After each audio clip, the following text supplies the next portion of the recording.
Hello students. इस video में हम समझेंगे Newton's first law of motion, या जिसे हम लॉ ऑफ इनर्शिया भी बोलते हैं। तो सबसे पहले हम ये समझते हैं कि ये इनर्शिया वर्ड का क्या मतलब है। तो सबसे पहले हम ये देखते हैं इनर्शिया क्या होता है। तो यहाँ पे लिख लेते हैं इनर्शिया। इनर्शिया इनर्शिया को हम ऐसे समझ सकते हैं, इनर्शिया किसी भी बॉडी की वो प्रॉपर्टी होती है जिसकी वजह से वो अपने ऊपर होने वाले चेंज को रेजिस्ट करती है या रोकती है। ठीक है, जैसे अगर कोई बॉडी स्टेट ऑफ रेस्ट में है तो वो स्टेट ऑफ रेस्ट को मेंटेन करना चाहती है।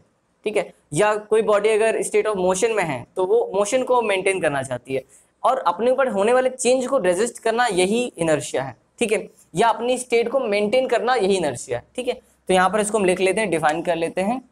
इनर्शिया इट इज ये लिख लेते हैं ऑल बॉडी पजेस, ये सब सारी बॉडी के बाद होता है। ठीक है, all body possess a property,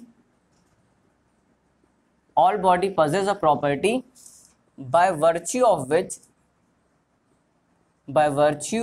विच जिस प्रॉपर्टी की वजह से it resist any change. Resist का मतलब होता है रोकना। It resist any change in its in its state of rest or motion. This is called inertia. ठीक है, this is called inertia of that body. इसी को उस बॉडी का इनर्शिया बोलते हैं। ठीक है, so all body possess a property by virtue of which it resists any change in its state of rest और मोशन, मतलब अपनी स्टेट ऑफ रेस्ट या मोशन को रेजिस्ट करे। ठीक है, मतलब इसको कोई चेंज होने से रोके। अगर वो स्टेट ऑफ रेस्ट में है तो अपनी स्टेट ऑफ रेस्ट को मेंटेन करना चाहे, तो इसी प्रॉपर्टी को हम क्या बोलते हैं, उस बॉडी का इनर्शिया बोलते हैं। ठीक है, तो आपको आई होप आपको आइडिया लग गया होगा कि इनर्शिया क्या होता है। अब ये इनर्शिया किसकी वजह से होता है, तो इनर्शिया के लिए केवल एक ही फैक्टर रिस्पॉन्सिबल है, एंड दैट इज मास। ठीक है, इनर्शिया के लिए क्या फैक्टर रिस्पॉन्सिबल है, inertia is directly proportional to mass. अब यहां से ये बात समझ में आती है कि अगर किसी बॉडी का मास जितना ज्यादा होगा उसका इनर्शिया भी उतना ज्यादा होगा। ठीक है, मतलब उसकी स्टेट ऑफ रेस्ट को या मोशन को डिस्टर्ब करने के लिए हमें उतना ज्यादा फोर्स अप्लाई करना पड़ेगा। ठीक है, तो जैसे अगर कोई बॉडी 2 किलोग्राम की है तो अगर आप उसको डिस्प्लेस करना चाहो या उसे हटाना चाहो तो आपको कम मेहनत लगेगी। वही अगर 10 kg का हो तो आपको ज्यादा फोर्स अप्लाई करना पड़ेगा। इट मीन्स उसका इनर्शिया ज्यादा है। ठीक है, वो अपने आप को, अपने ऊपर होने वाले चेंज को ज्यादा रेजिस्ट करेगी, उसका इनर्शिया ज्यादा होगा। ओके, तो अभी हमने समझा इनर्शिया का मतलब होता है कोई बॉडी अपनी स्टेट को मेंटेन करने की कोशिश करती है। तो इसी तरीके से जो Newton's first law of motion है वो भी यहीं से डिराइव हुआ। ठीक है, लॉ ऑफ इनर्शिया से ही डिराइव हुआ, इसीलिए हम इसे Newton's first law of motion भी बोलते हैं और लॉ ऑफ इनर्शिया भी बोलते हैं। तो क्या है Newton's first law of motion, लिख लेते हैं। Newton's first law of motion, Newton's first law of motion. So Newton's first law of motion क्या है, according to this law it states that a body at rest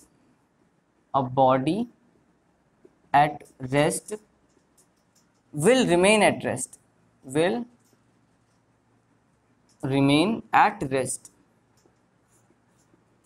and a body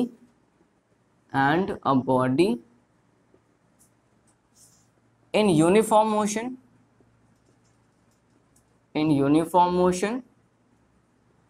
will remain in motion. A body in uniform motion will remain in motion until or unless, ठीक है,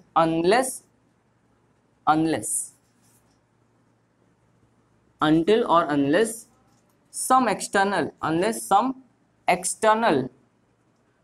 external force is applied, some external some external spelling, some external force is applied. क्या मतलब है इसका? ये बोलता है it states that a body at rest will remain at rest. जो बॉडी रेस्ट में है वो रेस्ट में ही रहेगी, और जो बॉडी यूनिफॉर्म मोशन में चल रही है वो यूनिफॉर्म मोशन में ही चलती रहेगी, will remain in motion unless some external force is applied.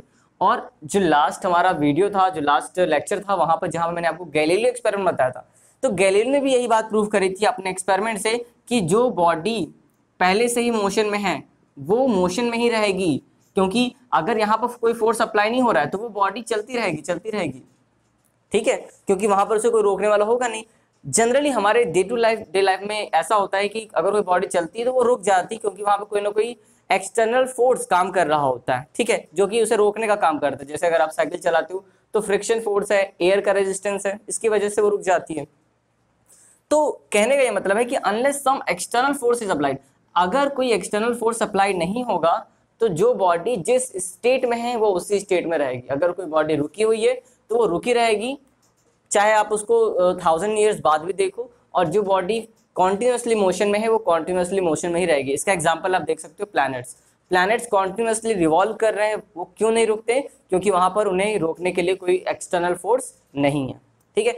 तो चाहे हम Newton's first law of motion बोले या लॉ ऑफ इनर्शिया बोले, दोनों का मतलब एक ही है कि कोई बॉडी अगर रेस्ट में है तो रेस्ट में रहेगी, और कोई बॉडी अगर मोशन में है तो मोशन में रहेगी, जब तक कोई एक्सटर्नल फोर्स उसे आके डिस्टर्ब नहीं करता है।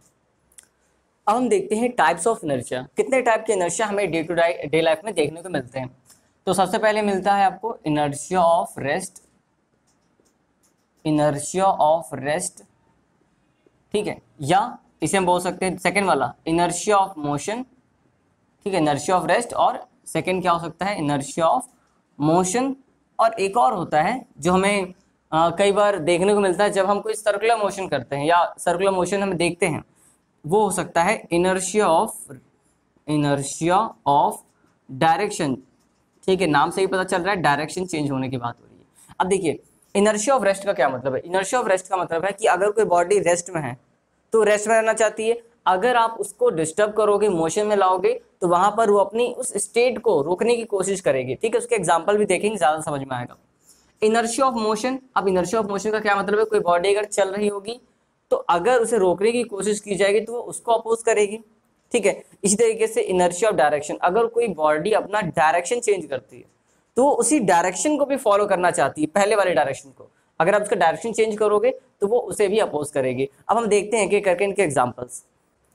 हम देखते हैं इनर्शिया ऑफ रेस्ट के एग्जांपल्स। तो मैंने यहाँ पे कुछ एग्जांपल्स लिखे हैं, कुछ एग्जांपल आपकी बुक में और एक्स्ट्रा भी हो सकते हैं, तो हम कुछ एग्जांपल को डिस्कस करते हैं। जैसे फर्स्ट वाला है, when a bus suddenly starts moving forward then the passengers in the bus fall backward. अगर कोई बस रुकी हुई है, ठीक है, पैसेंजर्स रुके हुए, अचानक से अगर बस चलती है तो जो पैसेंजर्स होते हैं पीछे की तरफ आ जाते हैं। ऐसा क्यों होता है? क्योंकि इनिशियली जो बस थी, बस अपने साथ पैसेंजर दोनों ही रेस्ट में थे, लेकिन जैसे ही बस आगे बढ़ती है, पैसेंजर्स का जो बॉडी पार्ट उस बस के साथ कनेक्टेड होता है वो तो उसके साथ मूव कर जाता है, लेकिन जो हवा में बॉडी होती है उसको पता नहीं चल पाता है और उसकी वजह से वो पीछे रह जाती है, ठीक है। तो ऐसा लगता है कि वो फॉरवर्ड बैकवर्ड चले गए, ठीक है।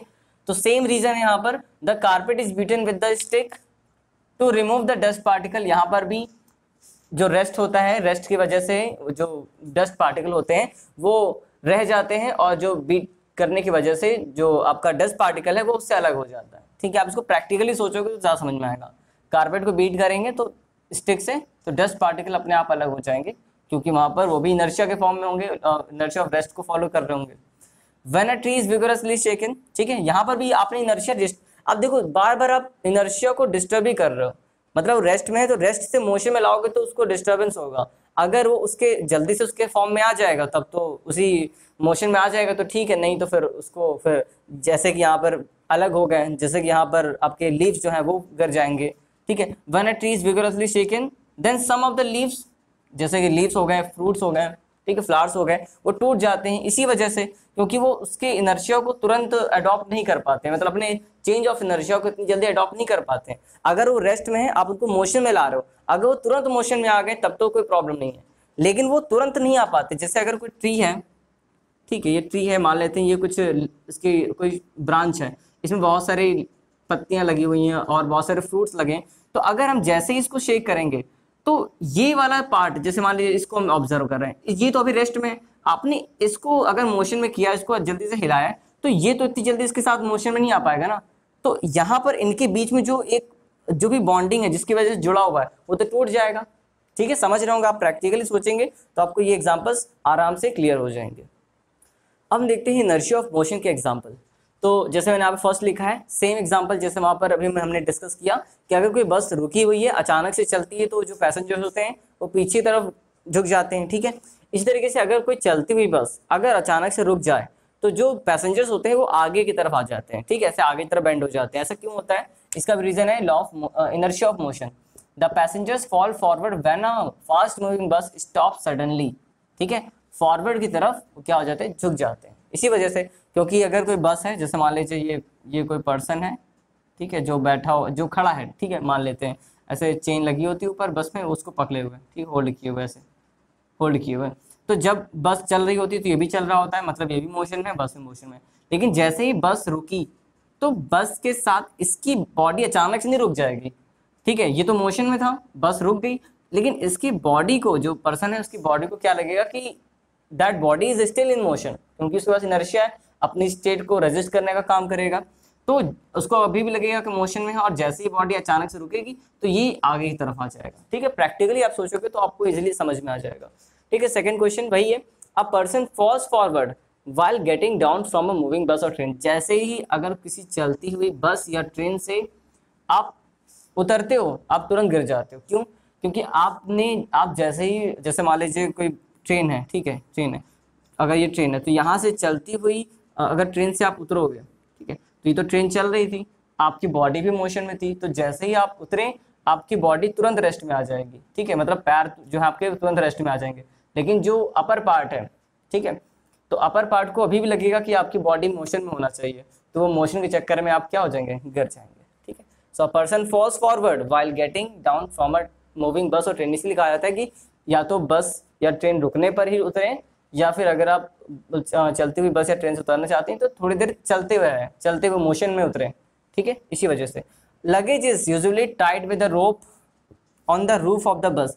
अब बसों में इसको टाई किया जाता है। ठीक है, ऐसे अगर रख देंगे तो क्या होगा, अगर बस में कहीं अचानक से ब्रेक लगा तो जो बैग होगा वो तो मोशन में था, ठीक है, उसके साथ, लेकिन बस रुकी तो लगेज क्या होगा, उसको लगेगा मोशन में, वो अचानक से क्या हो जाएगा? गिर जाएगा। तो ये सारे एग्जाम्पल हैं जो कि इनर्शिया ऑफ मोशन को एक्सप्लेन कर सकते हैं।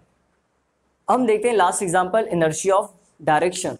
सो इनर्शिया ऑफ डायरेक्शन का क्या मतलब होगा कि अगर कोई बॉडी किसी पर्टिकुलर डायरेक्शन में मूव कर रही है तो वो उसी डायरेक्शन को ही मेंटेन करना चाहती है। ठीक है, so when a fast moving बस negotiate a curve on a road, मतलब अगर कोई फास्ट मूविंग बस है, अगर वो अचानक से एक कर्व पाथ ट्रैवल करती है, कर्व पाथ पे जाती है, ठीक है, curve on a road, then passengers fall away from the centre of the curved road. मतलब जो कर्व्ड रोड का सेंटर है वो पैसेंजर्स इसके अपोजिट साइड झुक जाएंगे। ठीक, अगर आप कोई फास्ट टर्न लेते हो तो आप किस तरफ? उसके अपोजिट साइड बेंड हो जाते हो। बस यही है इनर्शिया ऑफ डायरेक्शन। ठीक है, आप मतलब डायरेक्शन चेंज करोगे तो बॉडी को अभी भी लगेगा कि वो उसी सेम डायरेक्शन में है, इस वजह से वो उस तरफ मूव कर जाती है। सेकेंड है the spark produce during sharpening of a knife against a grinding wheel leaves tangentially to its rim. ठीक है, तो जैसे इसका एग्जांपल देख सकते हैं, अगर ये रिम है इसका, ठीक है, ये इसका रिम है मान लेते हैं, जो घूम रहा होता है, जहां पर हम नाइफ को क्या करते हैं? शार्प करते हैं, शार्पनिंग करते हैं, तो वहां पर जो स्पार्क प्रोड्यूस होती है वो एक टेंजेंशियल फॉर्म में होती है। जैसे अगर यहाँ पर इसको टच कराएगा तो यहाँ पर एक टेंजेंशियल फॉर्म में स्पार्क आपको दिखाई पड़ेगी। ठीक है, इसी वजह से, क्योंकि यहाँ पर भी लॉ ऑफ इनर्शिया, यहाँ पे इनर्शिया ऑफ डायरेक्शन फॉलो हो रहा है। ठीक है, तो आज की वीडियो में बस इतना ही। नेक्स्ट वीडियो में हम बात करेंगे मोमेंटम के बारे में और सेकेंड लॉ ऑफ मोशन को समझेंगे।